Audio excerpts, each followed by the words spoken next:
நான்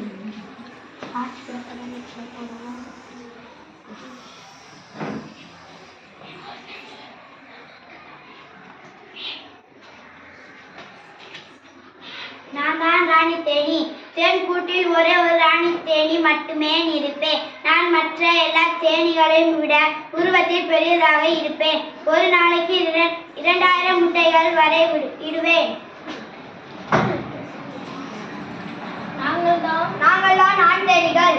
வேலைக்கார தேனீகளை விட உருவத்தில் பெரியதாக இருப்போம். ஆனால் ராணி தேனியை விட உருவத்தில் சிறியதாக இருப்போம். தேன் கூட்டின் வெப்பநிலையை ஒழுங்குபடுத்துவதுதான் எங்கள் வேலை. நாங்கள் இனப்பெருக்கத்திற்கு உதவுகிறோம். நாங்கள் எல்லாருமே வேலைக்கார தேனீக்கள். நாங்கள் உருவத்தில் ரொம்ப சிறியதாக இருப்போம். எப்பவும் சுறுசுறுப்பாக வேலை பார்ப்போம். தேன் சேகரித்தல், கூட்டை சுத்தப்படுத்துதல், இளம் தேனீக்களை பாதுகாத்தல் ஆகிய வேலைகளை நாங்கள் தான் செய்வோம்.